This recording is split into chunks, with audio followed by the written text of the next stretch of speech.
Hello students, सभी को good evening. आप सभी का फिर से स्वागत है आपके अपने यूट्यूब चैनल भारद्वाज कंसेप्ट में। तो आज हम 5.2 एक्सरसाइज के नेक्स्ट क्वेश्चन की तरफ बढ़ते हैं, जिसमें हमें दिया गया है determine the AP whose third term is 16 and seventh term is exceeds the fifth term by 12। AP ज्ञात कीजिए जिसका तीसरा पद 16 दिया गया है और सातवां पद पाँचवें पद से 12 अधिक हो। Let the first term of AP, माना एपी का पहला पद first term of AP equal to A, common difference equal to D, common difference सार्व अंतर डी है। तो एपी का तीसरा पद होगा A3 जो क्वेश्चन में दिया गया है 16, एंड एपी का सेवन्थ टर्म दी गई है जो वो हमें पाँचवें पद से 12 अधिक दी गई है। एपी का पाँचवां पद होगा A5, एपी का सातवां पद पाँचवें पद से 12 अधिक है, ये कम है। यदि हम इसमें 12 ऐड कर दें तो ये सातवें पद के बराबर हो जाएगा। तो एपी के तीसरे पद को हम लिख सकते हैं A+2D which is equal to 16। AP के सातवें पद को हम लिख सकते हैं A+6D। एपी के पाँचवें पद को हम लिख सकते हैं A+4D + 12। तो ए से यहाँ पर ए कैंसिल हो जाएगा। 6D जब हम 4D की साइड चेंज करते हैं तो ये नेगेटिव हो जाएगा, which is equal to 12। 6D minus 4D 2D equal to 12। तो D की वैल्यू यहाँ से हम फाइंड आउट करेंगे 12/2, तो D इक्वल टू होगा 6। तो यहाँ से हम सार्वंतर यानी कॉमन डिफरेंस की वैल्यू फाइंड आउट कर सकते हैं। इसको नेम देंगे हम इक्वेशन फर्स्ट। तो यहाँ पर हम A+2D, D के स्थान पर हम रखेंगे 6 विच इज़ इक्वल टू 16। A+2 6 जा 12 इक्वल टू 16। ए की वैल्यू फाइंड आउट करते हैं तो 12 की हम जब साइड चेंज करेंगे तो ये नेगेटिव हो जाएगा। ए इक्वल टू 16 में से 12 माइनस करेंगे तो 4 बचेगा। तो ए की वैल्यू हमारे पास होगी 4। तो एपी हमें ज्ञात करनी है, एपी हमें ज्ञात करनी है जिसके तीसरा पद 16 है और सातवां पद पाँचवें पद से 12 अधिक है। हमारे पास ए और डी की वैल्यू फाइंड आउट हुई। यदि हमारे पास ए और डी की वैल्यू फाइंड आउट करते हैं तो कोई भी पद हम ज्ञात कर सकते हैं। तो एपी हमारी जो बनेगी वो होगी, एपी का फर्स्ट टर्म है 4, डी की वैल्यू है हमारे पास 6, तो एपी का दूसरा पद होगा 4 में 6 ऐड करेंगे 10, फिर 10 में 6 ऐड करेंगे 16, फिर हमारे पास होगा 22। एपी का पाँचवां पद होगा 27। यदि हम एपी का सातवां पद फाइंड आउट करना चाहते हैं तो छठा पद हमारे पास होगा 27 और 6 33। फिर एपी का सातवां पद होगा 39।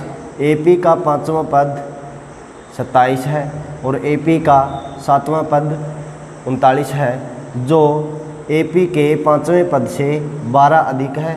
39 में से 27 माइनस करेंगे तो 12 बचेगा। इन दोनों का डिफरेंस होगा 12। ये एपी का पाँचवां पद और ये एपी का सातवां पद। तो इस प्रकार हमारे पास यहाँ पर एपी बनती है। यहाँ पर हमने यहाँ तक ही इसको छोड़ना नहीं है, क्योंकि एक एपी बनानी है। इस एपी में कितने भी पद हो सकते हैं, या हम ये तो हमने इतना फाइंड आउट इसलिए किया था क्योंकि हम चेक करना चाहते हैं कि एपी का पाँचवां पद सातवें पद से 12 कम है या नहीं। जब हम बोल रहे हैं एपी का सातवां पद एपी के पाँचवें पद से 12 अधिक है, तो यहाँ पर हम 3 या 4 टर्म भी फाइंड आउट करके इस एपी को हम आगे तक छोड़ सकते थे। A2 हम निकालते हैं तो इसको हम लिख सकते हैं A+D, ए की वैल्यू 4, डी की वैल्यू 6, तो ये होगा 10। A3 हम फाइंड आउट करना चाहते हैं AP थर्ड टर्म तो हमें दी गई है 16, AP का चौथा पद ज्ञात करें तो इसको हम लिख सकते हैं A + 3D, या फिर हम इसको लिख सकते हैं A3 + D, यानी तीसरे पद में सार्व अंतर ऐड किया, तीसरा पद 16 और D की वैल्यू हमारे पास 6 होगी, तो AP का चौथा पद होगा हमारे पास 22। तो इस प्रकार हम इस AP को फाइंड आउट कर सकते हैं। तो नेक्स्ट क्वेश्चन की तरफ बढ़ते हैं, जिसमें हमें दिया गया है find the 20th term from the last term of AP। AP में अंतिम पद से 20वां पद ज्ञात कीजिए। हमारे पास जो AP दी गई है वो AP है 3, 8, 13 अप टू 253। तो हमारे पास जो फर्स्ट टर्म है, first term of AP A = 3, common difference सार्व अंतर जिसको हम D बोलते हैं, वो यहाँ होगा 8 - 3 5 होगा। तो AP का जो 20वां पद है वो हमें आगे से ज्ञात नहीं करना, वो हमें पीछे से ज्ञात करना है। तो इसके लिए हम एक कंसेप्ट को समझते हैं। हमारे पास एक सीरीज है ABC D E F G। तो यहाँ पर हमारे पास एक सीरीज दी गई है, तो इसको हम आगे भी बढ़ा सकते हैं H I J। तो इस AP में हम देखेंगे कि कितने पद हैं, 1 2 3 4 5 6 7 8 9 10। इस AP में 10 पद हैं। यदि हम बोले कि इस AP में पीछे से छठा पद ज्ञात कीजिए, पीछे से छठा पद ज्ञात कीजिए, 1 2 3 4 5 6, AP का जो छठा पद होगा वो होगा E। अब हम बोले कि इस AP में आगे से, इस AP में आगे से पांचवा पद ज्ञात कीजिए, 1 2 3 4 5, यानी AP का पांचवा पद और AP का छठा पद वो होगा E। आगे से ये पांचवा है और पीछे से छठा है, तो हम देखेंगे कि इस AP में 11 पद होंगे, लेकिन इस AP में कुल 10 पद हैं, यानी आगे से और पीछे से जो भी हमें नंबर फाइंड आउट करना है उन दोनों का सम होगा 11। और यदि हम पीछे से कोई पद फाइंड आउट करना चाहते हैं तो वह पद आगे से माइनस कर दें, तो इस AP का पीछे से 6th टर्म फाइंड आउट करनी होगी। यानी AP का यदि हमें छठा पद चाहिए है, पीछे से इस AP का छठा पद चाहिए, तो total number of term, total number of term +1 add करेंगे, minus total number of term में 1 ऐड करके आगे पीछे से जो हमें टर्म फाइंड आउट करनी है उसको माइनस कर दें, तो ये होगी टर्म फ्रॉम फर्स्ट टर्म।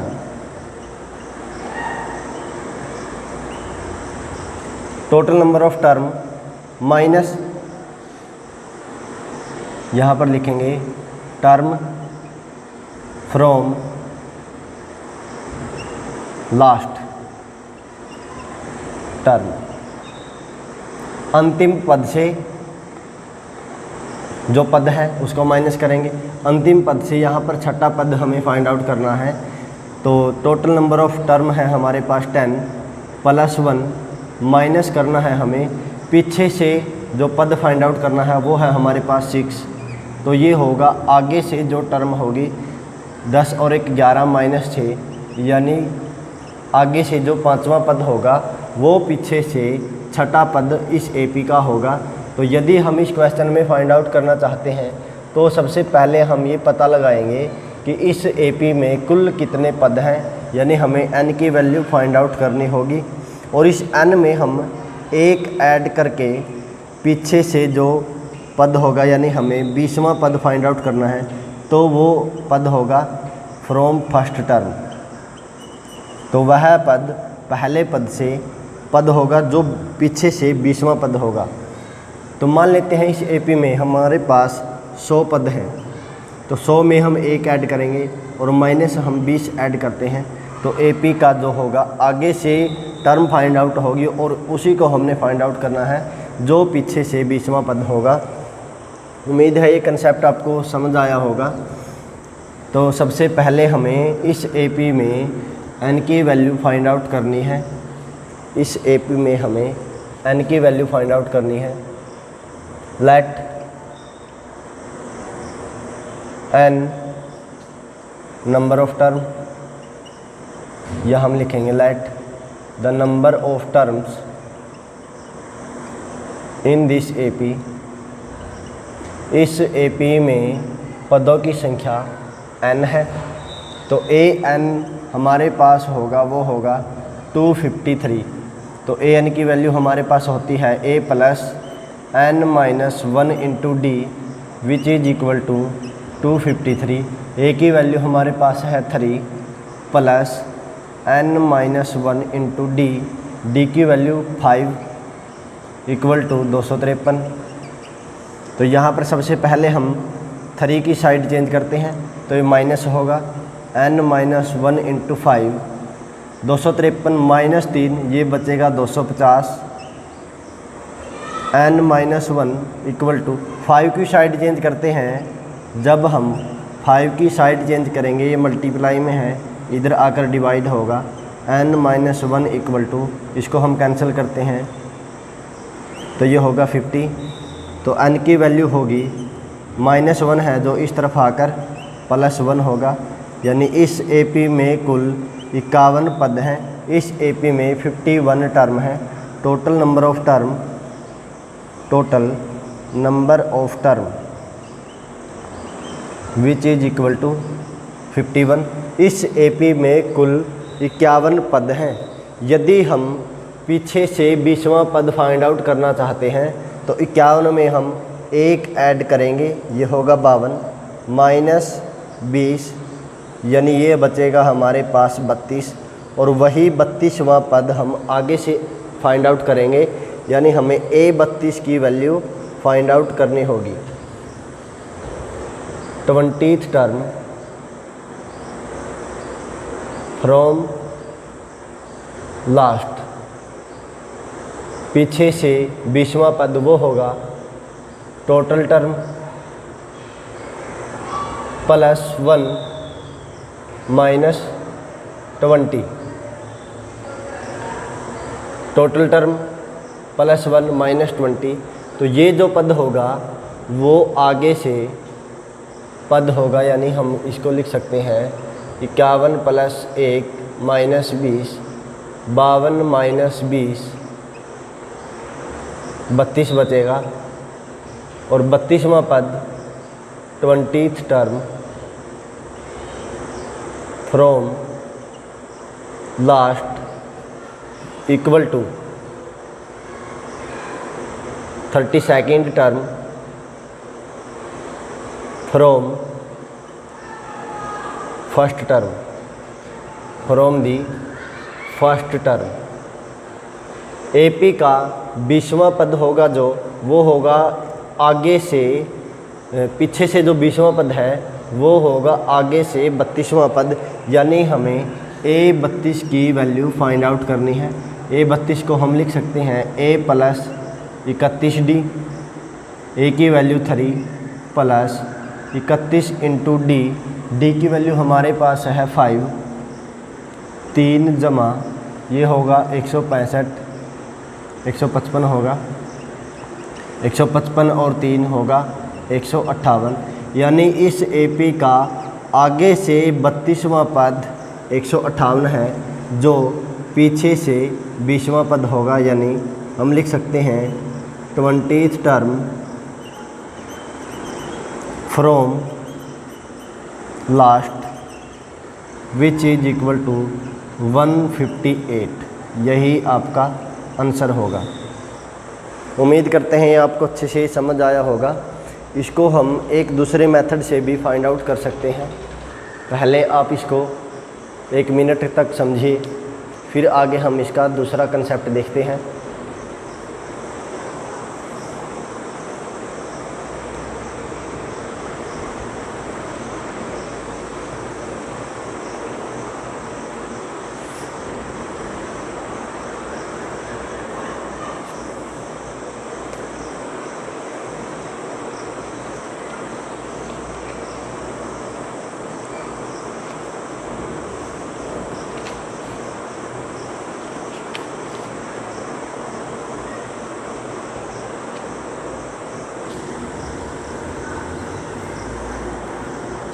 जो हमारे पास AP दी गई थी क्वेश्चन में, वो है 3, 8, 13 अप टू 250।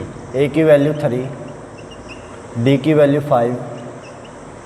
यदि हम इस AP के पीछे से जो टर्म है वो फाइंड आउट करते हैं, AP फ्रॉम लास्ट, पीछे से जो AP बनेगी वो होगी 253 है यहाँ पर 253। यहाँ पर जो सारवंत्र है वो बढ़ रहा है, यानी जब हम पीछे से देखेंगे तो ये घटेगा, यानी -5 होगा। तो D की value from last, D from last वो होगा -5। तो यहाँ पर AP बनेगी, वो होगा AP का दूसरा पद 248, फिर 5 घटाते हैं 243, फिर 238। तो इस प्रकार हमारे पास जो AP होगी वो पीछे से बनेगी। तो इस AP का अंतिम पद होगा वो होगा 3। तो यहाँ से हम AN की वैल्यू हम जानते हैं वो है 3। तो पीछे से हमें इस AP का 20वां पद ज्ञात करना है। तो यहाँ पर हमने A20 की वैल्यू फाइंड आउट करनी है। A20 होगा वो होगा A प्लस 19D। A की वैल्यू हमारे पास है 3 प्लस 19 इंटू D। D की वैल्यू हमारे पास है जो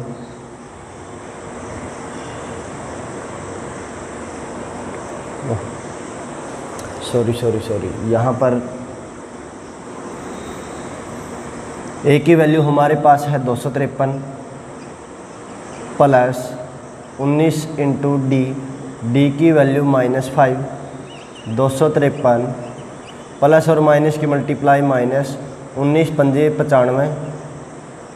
तो 253 में से पहले हम 100 माइनस करेंगे तो ये होगा 153, लेकिन हमें 100 माइनस नहीं करना था, 95 माइनस करना था, इसलिए हमारे पास जो वैल्यू होगी 158 होगी। यानी इस AP का 20वां पद 158 होगा। इस AP का 20वां पद 158 है, जो दी गई AP का पीछे से 20वां पद होगा, which is equal to 20th term from last of given AP। और गिवन AP जो है वो है हमारे पास 3, 8, 13 और अप टू 253। दी गई AP का पीछे से अंतिम पद जो 20वां पद है वो होगा 158 और यही आपका आंसर होगा। इसको इस मेथड से भी हम सॉल्व कर सकते हैं। उम्मीद है ये आपको अच्छे से समझ आया होगा। तो इस प्रकार हम जो लेंथी मेथड था वो हमारे पास था कि पीछे से यदि हमें 20वां पद फाइंड आउट करना है तो टोटल नंबर ऑफ़ टर्म में हम 1 ऐड करेंगे और पीछे से जो हमें पद फाइंड आउट करना है उसको हम माइनस करेंगे, तो वो पद हम आगे से फाइंड आउट कर सकते हैं। तो नेक्स्ट क्वेश्चन की तरफ बढ़ते हैं, जिसमें हमें दिया गया है the sum of 4th and 8th term of an AP is 24। AP का चौथे और 8वें पद का योग 24 है। And the sum of 6th and 10th term of AP is 44। AP के छठे और 10वें पदों का योग 44 है। Find the 3 term of AP। AP के पहले 3 पद ज्ञात कीजिए। तो मान लेते हैं ए पी का पहला पद ए है। Let the first term of A P which is equal to A, let the common difference of A P which is equal to D. A P का पहला पद ए और ए पी का सार्व अंतर डी।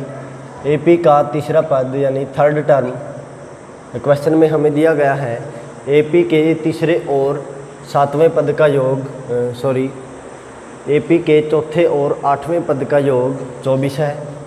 ए पी का चौथा पद fourth term of A P A4 and यहाँ पर लिखेंगे equal to A4 eighth term of A P which is equal to A8। A P के चौथे और आठवें पद का जो सम दिया गया है वो क्वेश्चन में 24 दिया गया है। ए पी का चौथा और आठवें पद का जोड़ 24 दिया गया है। ए पी के चौथे पद को हम लिख सकते हैं ए प्लस 3D प्लस आठवें पद को हम लिख सकते हैं A plus 7D which is equal to 24। A plus A ये होगा 2A, 3 और 7 10D which is equal to 24। तो यहाँ से हम 2 कॉमन ले सकते हैं। पहले हम सेकंड कंडीशन को देखेंगे। इन फर्स्ट कंडीशन पहली स्थिति में जो प्रश्न में दिया गया है वो दिया गया है ए पी के चौथे और आठवें पद का योग 24 है। ए पी के चौथे पद को हम लिख सकते हैं ए प्लस 3D, आठवें पद को हम लिख सकते हैं ए प्लस 7D। तो इन सेकंड कंडीशन दूसरी शर्त के अनुसार ए पी के छठे और 10वें पद का योग 44 दिया गया है। ए पी के छठे और 10वें पद का योग 44 दिया गया है। तो छठे पद को हम लिख सकते हैं A plus 5D plus A plus 9D which is equal to 44। A plus A ये होगा 2A प्लस 5 और 9 14D which is equal to 44। तो यहाँ से हम 2 कॉमन ले सकते हैं या हम बोलें पूरी इक्वेशन को 2 से भाग कर दें। Dividing by 2 on both side, दोनों तरफ 2 से भाग देने पर ये होगा 2 से भाग दिया तो A प्लस 7D ये होगा 22। तो यहाँ भी हम इक्वेशन 1 को इसको हम दोनों तरफ 2 से भाग करते हैं। Dividing by 2 on both side,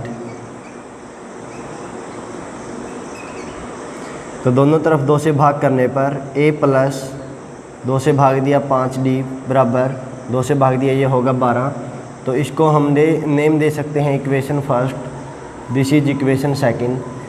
तो यहाँ पर 2 इक्वेशन बनती है, या तो हम इसको एलिमिनेशन मेथड यानी विलोपन विधि से हल करें या फिर इसको प्रतिस्थापन विधि से हल करें। तो हम विलोपन विधि से हल करते हैं by elimination method. Equation second हमारे पास बड़ी है, ये छोटी है, तो इक्वेशन सेकंड में से हम इक्वेशन फर्स्ट माइनस करते हैं। तो यहाँ पर इक्वेशन सेकंड है A plus 7D which is equal to 22। Equation first है A plus 5D which is equal to 12। तो इसको हम माइनस करते हैं तो ये सिंबल चेंज हो जाएंगे, a माइनस a ये हो जाएगा 0। 7 में से 5 माइनस करेंगे 2D बराबर 22 में से 12 माइनस करेंगे 10। तो D की वैल्यू होगी 10/2, D इक्वल टू 5। AP का जो सार्व अंतर होगा वो होगा 5। तो डी की वैल्यू को हम इक्वेशन फर्स्ट में पुट करें या फिर इक्वेशन सेकंड में पुट करें। तो इक्वेशन फर्स्ट में हम डी का मान रखने पर, डी का मान इक्वेशन 1 में रखने पर, putting the value of D in equation first, a + 5 into D, D की वैल्यू 5 है तो a प्लस ये होगा 25 = 12, तो a की वैल्यू होगी 12 माइनस 25, a = -13, यानी AP का पहला पद होगा वो होगा -13 और d की वैल्यू हमारे पास होगी 5। तो इस क्वेश्चन में हमें AP की पहली 3 पद ज्ञात करने हैं।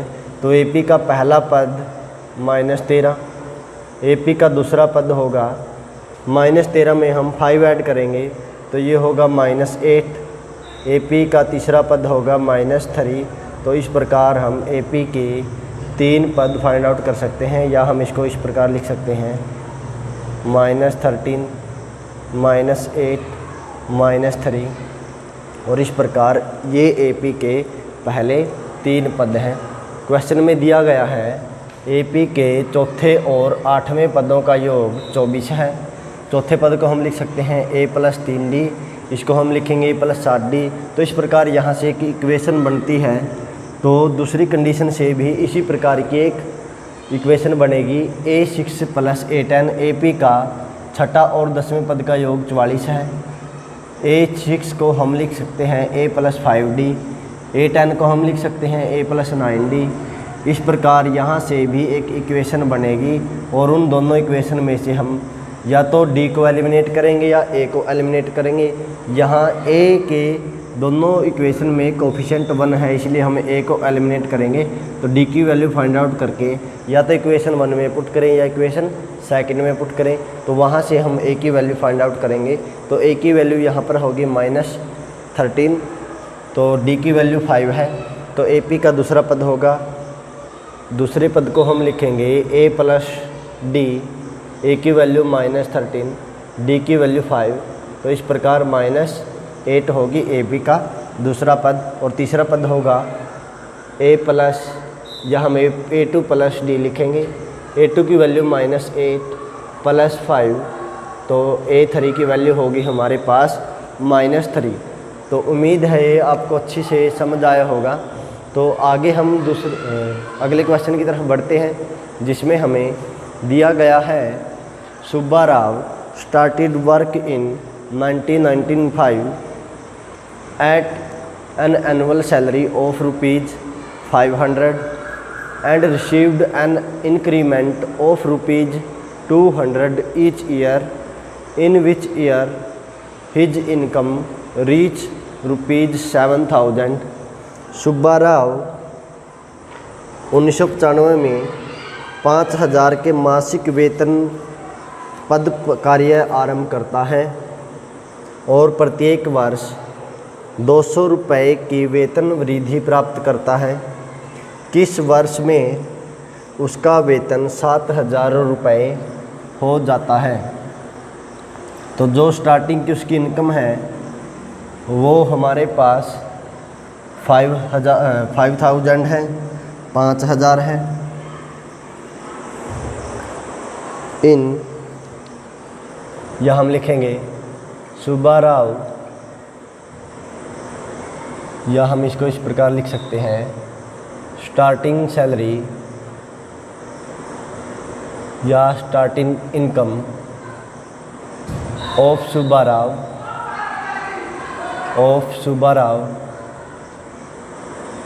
in 1995 which is equal to 5,000। 1995 में सुब्बा राव का पहला वेतन वो 5,000 है। इंक्रीमेंट इन सैलरी वो है 200 रुपये, यानी हमारे पास जो AP बनेगी वो होगी, पहले साल सुब्बा राव का मासिक वेतन 5,000 है, दूसरे साल जब हम इसमें 200 और ऐड करेंगे तो ये हो जाएगा 5200 रुपये। फिर तीसरे साल होगी 200 और ऐड करेंगे 5400 रुपये। तो क्वेश्चन में पूछा गया है किस साल उसका वेतन 7000 रुपये हो जाएगा। मान लेते हैं सुब्बा राव का 7000 वेतन n वर्षों में होता है। लेट इन, जब लिखेंगे after an year income of Subba Rao reach 7000 rupees. माना n वर्षों में सुब्बा राव का वेतन 7000 रुपये पहुँच जाता है, इसलिए ए एन की जो वैल्यू होगी वो होगी 7000। हम जानते हैं A N equal to A plus N minus 1 into D which is equal to 7000। तो यहाँ पर हम एन की वैल्यू फाइंड आउट कर सकते हैं। ए की वैल्यू हमारे पास है 5000 plus N minus 1 into D, D की वैल्यू हमारे पास 200 है इक्वल टू 7000। सबसे पहले हम 5000 की साइड चेंज करते हैं, तो इस तरफ आकर ये होगा negative 7000 minus 5000 n minus 1 into 200 which is equal to 2000। N minus 1 equal to 2000 divide by 200। 2 0 से 2 0 कैंसिल होगी, तो यहाँ पर 10। N minus 1 equal to 10, n की वैल्यू होगी 10 plus 1 which is equal to 11। यानी 11 वर्षों के बाद सुब्बा राव का वेतन 7000 रुपये पहुँच जाएगा। तो यहाँ पर लिखेंगे हम after 11 years income of Subba Rao reach 7000 rupees. 11 वर्षों के बाद सुब्बा राव का वेतन 7000 रुपये पहुँच जाएगा और यही हमारा आंसर होगा। तो नेक्स्ट क्वेश्चन की तरफ बढ़ते हैं, जो एक्सरसाइज 5.2 का लास्ट क्वेश्चन होगा। Ramkali saved ₹5 in the first week of a year and then increased her weekly saving by ₹1.57 if in the nth week saving become ₹20.75 find n। Ramkali ने किसी वर्ष के पहले सप्ताह में ₹5 की बचत की, फिर अपनी साप्ताहिक बचत ₹1.75 बढ़ाई गई। यदि nवें सप्ताह में उसकी साप्ताहिक बचत ₹20.75 यानी ₹20.75 पहुंच जाती है, तो n की वैल्यू फाइंड आउट कीजिए।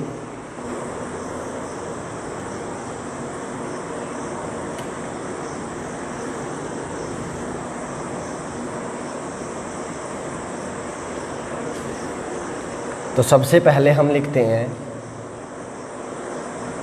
First saving of Ramkali. Ramkali की पहली बचत ₹5, जिसको हम लिखेंगे ए।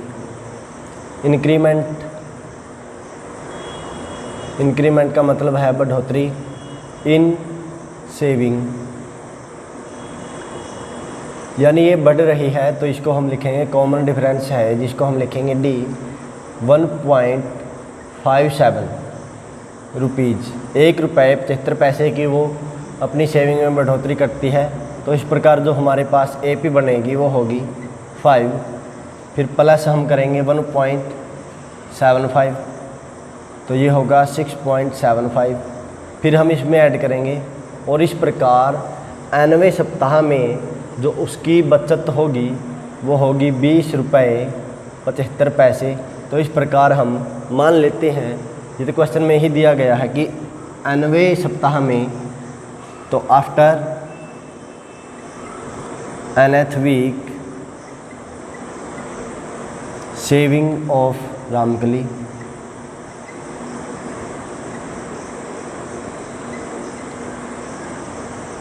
nवें सप्ताह में रामकली की बचत 20 रुपये 75 पैसे। तो an की जो वैल्यू होगी वो होगी 20.75। हम जानते हैं an equal to a plus n minus 1 into D which is equal to 20.75। a की वैल्यू हमारे पास 5 है plus n minus 1 into D की वैल्यू जो हमारे पास दी गई है क्वेश्चन में वो है 1.75 equal to 20.75। n minus 1 into 1.75, सबसे पहले हम 5 की साइड चेंज करते हैं तो ये नेगेटिव हो जाएगा। 20.75 में से हम 5 माइनस करते हैं तो यहाँ पर बचेगा 15.75। n माइनस 1 ये मल्टीप्लाई में है, इधर आकर डिवाइड होगा।